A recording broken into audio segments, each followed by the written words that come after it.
पर्यावरण। प्रतिध्वनि। हमारा पर्यावरण हमारे रवैये और अपेक्षाओं का आईना होता है। Earl Nightingale. हम लोगों में से बहुत से लोगों का बचपन सुबह सुबह धूप में इधर उधर फुदकती चहकती एक छोटी सी सुंदर चिड़िया को देखते बीता है। कुछ साल पहले लगभग हर घर आंगन में दिखाई पड़ने वाली घरेलू गौरैया अब ढूंढे से भी नहीं दिखती। पर्यावरण को होने वाली मानव जन्य क्षति की एक और मिसाल बनने जा रही यह नन्ही सी चिड़िया सिर्फ भारत ही नहीं बल्कि पूरे विश्व में तेजी से दुर्लभ होती जा रही है। पिछले कुछ सालों में गौरैया की संख्या में बड़ी कमी देखी गई है। लगभग पूरे यूरोप में सामान्य रूप से दिखाई पड़ने वाली इन चिड़ियों की संख्या अब घट रही है। हालात इतने खराब हो गए हैं कि नीदरलैंड, हॉलैंड में इनकी घटती संख्या के कारण इन्हें रेड लिस्ट में रखा गया है। यही हालत ब्रिटेन, फ्रांस, जर्मनी, चेक गणराज्य, बेल्जियम, इटली तथा फिनलैंड के शहरी इलाकों में दर्ज की गई है। विश्व भर की चहेती लगभग पूरे विश्व में चहचहाने वाली इस चिड़िया का मूल स्थान एशिया, यूरोप का मध्य क्षेत्र माना जाता है। मानव के साथ रहने की आदि यह चिड़िया मानव सभ्यता के विकास के साथ साथ विश्व के बाकी हिस्सों में जैसे उत्तरी तथा दक्षिणी अमेरिका, दक्षिणी अफ्रीका, ऑस्ट्रेलिया एवं न्यूजीलैंड में भी पहुंच गई। गौरैया को एक बुद्धिमान चिड़िया माना जाता है।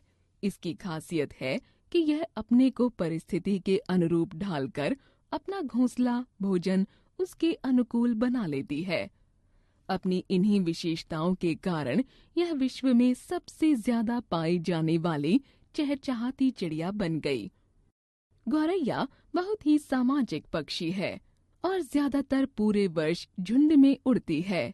एक झुंड 1.5 से 2 मील की दूरी तय करता है, लेकिन भोजन की तलाश में अक्सर 2 से 5 मील भी उड़ लेता है। गौरैया का प्रमुख आहार अनाज के दाने, जमीन में बिखरे दाने तथा कीड़े मकोड़े हैं।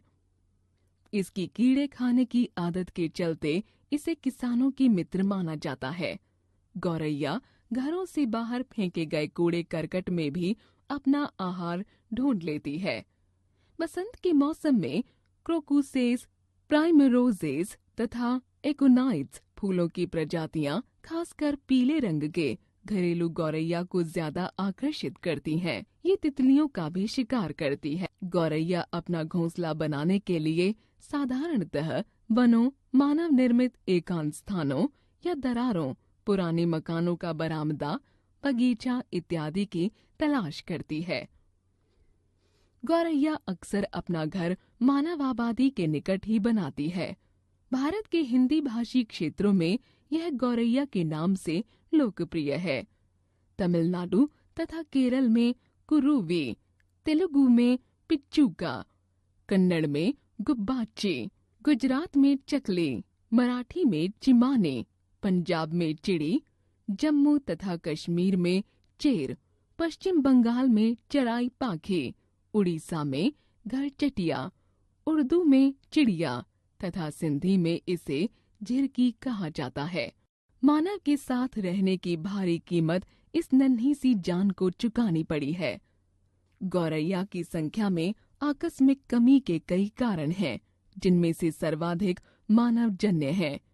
सबसे चौंकाने वाला कारण है सीसा रहित पेट्रोल का उपयोग, जिसके जलने पर मिथाइल नाइट्रेट नामक यौगिक तैयार होता है। यह यौगिक छोटे जंतुओं के लिए काफी जहरीला है। साथ ही पनपते खरपतवार की कमी या गौरैया के आवासों को आश्रय देने वाले खुले वन क्षेत्रों की कमी।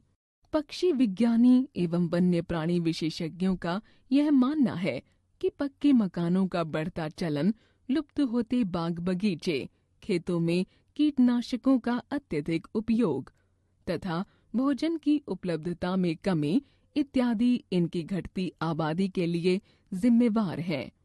आज घर के बाहर चिड़ियों का झाड़ियों की डाली पर उछलना और उनका चहचहाना किसी को शायद ही दिखाई पड़ता हो। हम महादेवी वर्मा की कहानी गौरैया को याद कर सकते हैं, जिसमें गौरैया उनके हाथ से दाना खाती है, उनके कंधों पर उछलती फिरती है और उनके साथ लुका छिपी खेलती है। आज हर कोई चाहता है कि गौरैया अब सिर्फ कहानियों में ही सिमट कर न रह जाए, बल्कि वह एक बार फिर हमारे घर आंगन में पहले की तरह वापस आकर चहचहाए। जीवन मूल्य। हमें अपने पर्यावरण और उसमें निवास करने वाले जीव जंतुओं का ख्याल रखना चाहिए। इनके संरक्षण तथा संवर्धन से ही प्राकृतिक संतुलन को बनाए रखा जा सकता है। जीवन कौशल। क्या पशु पक्षी भी नफरत और प्यार समझते हैं? हाँ बिल्कुल, वे भी सब समझते हैं। वे अपने मन की बातों को कैसे व्यक्त करते हैं? वे मन की बातों को अपने हाव भाव से व्यक्त करते हैं। इस बातचीत से हमने सीखा कि पशु पक्षी भी भावनाओं को समझते हैं